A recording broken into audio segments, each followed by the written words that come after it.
22 এপ্ৰিল 2025 কাশ্মীৰৰ পেহেলগাম নামৰ এটুকুৰা ঠাইত কিছুমান আতংকবাদী এটা ভয়ানক আতংকবাদী হামলা কৰিছিল য'ত নিৰ্দোষী 25-26 জন টুৰিষ্টৰ হত্যা কৰি দিয়া হৈছিল। কাশ্মীৰত আৰ্টিকল 370 শেষ কৰি দিয়াৰ পাছত লাহে লাহে এতিয়া কাশ্মীৰ নৰ্মেল হ'বলৈ ধৰিছে আৰু টেৰৰিষ্ট এটেক বা টেৰৰিষ্টৰ ধমকিবিলাক লাহে লাহে কমিবলৈ ধৰিছে। সেইকাৰণে টুৰিষ্টবিলাকৰ আগমনো বহুত বেছি ঘটিবলৈ ধৰিছে।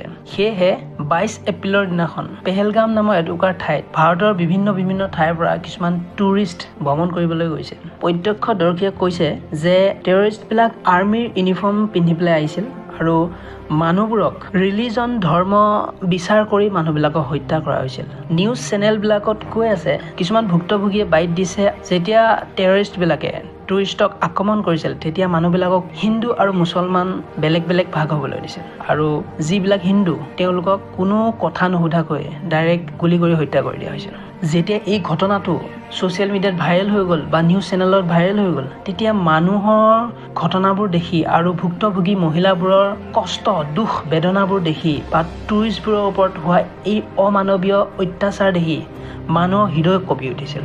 মানুহে এক প্ৰকাৰে ক'ব ধৰিছিল যে এই হত্যাৰ বিচাৰ আমাক জাষ্টিচ লাগে, আমাক বিচাৰ লাগে আমাক। তৎক্ষণাত ভাৰত চৰকাৰৰ ফালৰ পৰা ইয়াক গৰিহণা দিয়া হৈছিল আৰু ভাৰতীয় ডিফেন্স ফ'ৰ্চ ইণ্টেলিজেন্স এজেঞ্চি সকলোবোৰ টেৰৰিষ্টবোৰক চিনাক্ত কৰিবলৈ আৰম্ভ কৰিছিল আৰু শেষত 4জন টেৰৰিষ্টক চিনাক্ত কৰিবলৈ সক্ষম হৈছিল।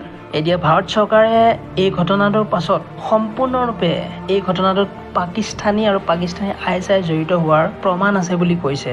এই ঘটনাৰ প্ৰত্যুত্তৰ হিচাপে ভাৰতে 1960 চনত ইণ্ডো সন্ধি চুক্তিখন বাতিল কৰিছিল, যাৰ ফলত সিন্ধু নদীৰ যি পানী ভাৰতৰ পৰা পাকিস্তানলৈ গৈ আছিল ইয়াক ছাছপেনশ্যন কৰি দিয়া হৈছিল বা স্থগিত কৰি দিয়া হৈছিল আৰু লগতে যিমানবোৰ পাকিস্তানী নাগৰিক ভাৰতত ভিজা লৈ আছে তেওঁলোকৰ ভিজা কেঞ্চেল কৰি দিছিল আৰু তেওঁলোকক 48 ঘণ্টা সময় দিছিল 48 ঘণ্টাৰ ভিতৰত পাকিস্তান উভতি যাবলৈ আৰু পাকিস্তানৰ হাই কমিশ্যন যি দিল্লীত আছে তাকো এসপ্তাহৰ সময় দিছিল। এসপ্তাহৰ ভিতৰত ভাৰত ত্যাগ কৰিবলৈ জনোৱা হৈছে।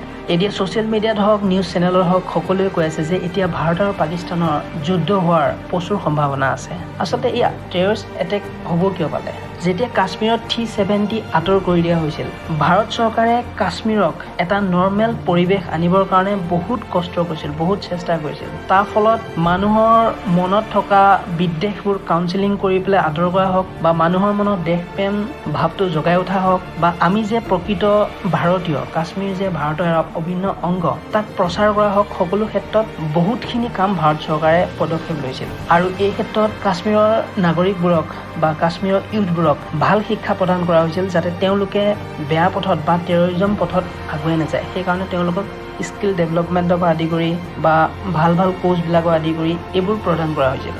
লগতে কাশ্মীৰৰ ডেভেলপমেণ্টৰ কাৰণে বহুত নতুন প্ৰজেক্ট আৰম্ভ কৰা হৈছিল। তাৰোপৰি ৰিচেণ্ট কাশ্মীৰত ইলেকশ্যন পতা হৈছিল য'ত নেকি মানুহে ডেমক্ৰেচিত যেনেকৈ ভোট দিয়ে তেনেকৈ ভোট দি পেলাই এখন চৰকাৰ গঠন কৰিছিল। ইয়াৰ পিছত লাহে লাহে কাশ্মীৰৰ টুৰিজম ছেক্টৰটো বাঢ়িবলৈ আৰম্ভ কৰিছিল আৰু এই ক্ষেত্ৰত কাশ্মীৰৰ যিবোৰ সাধাৰণ জনতা তেওঁলোকে এই টুৰিজমৰ পৰা বহুতখিনি সংস্থাপন পাবলৈ আৰম্ভ কৰিছিল আৰু লাহে লাহে কাশ্মীৰ এখন সুন্দৰ পৰিৱেশ আৰু ভাল ডেষ্টিনেশ্যন হ'বলৈ ধৰিছিল। কিন্তু আনফালে এনেবোৰ পৰিঘটনাৰ হোৱাৰ পাছত পাকিস্তান হওক বা আগতে কাশ্মীৰৰ টেৰৰিজম কৰা আকাবোৰ তেওঁলোকে কেতিয়াও এইটো নিবিচাৰিছিল যে কাশ্মীৰখন সদায় নৰ্মেল থাকক, কাশ্মীৰৰ মানুহবোৰ সদায় শান্তিত থাকক বা সুখত থাকক। সেইবাবে তেওঁলোকে এই ঘটনাটো বা এই টেৰৰিজম এটেকটো কৰিছে য'ত নেকি তেওঁলোকে কাশ্মীৰবাসীক হওক বা ভাৰতবাসী হওক দেখাব বিচাৰিছে যে কাশ্মীৰখন এতিয়া নৰ্মেল হোৱা নাই, কেতিয়াও কাশ্মীৰক শান্তিত থাকিব নিদিওঁ।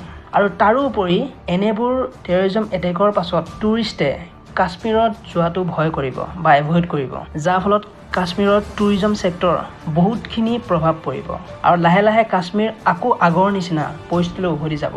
এই মনোভাৱে টেৰৰিষ্টবোৰে এই এটেকটো কৰিছিল। কিন্তু এতিয়া বৰ্তমান সময়ত ভাৰত চৰকাৰে কঠোৰ পদক্ষেপ ল'ম আৰু এই আতংকবাদী এই টেৰৰিষ্টবোৰক কঠোৰ জবাব দিয়া হ'ব বুলি কৈছে। পাছত এই বিষয়ে এই ঘটনা বা এই পৰিস্থিতিৰ বিষয়ে নিউজ চেনেলবোৰত হওক বা গভৰ্ণমেণ্ট অফিচিয়েল পেজবোৰত হওক কি আপডেট আহে এইবোৰ চোৱাটো হ'ব লক্ষণীয়। তো ভিডিঅ'ত আজিলৈ ইমানে।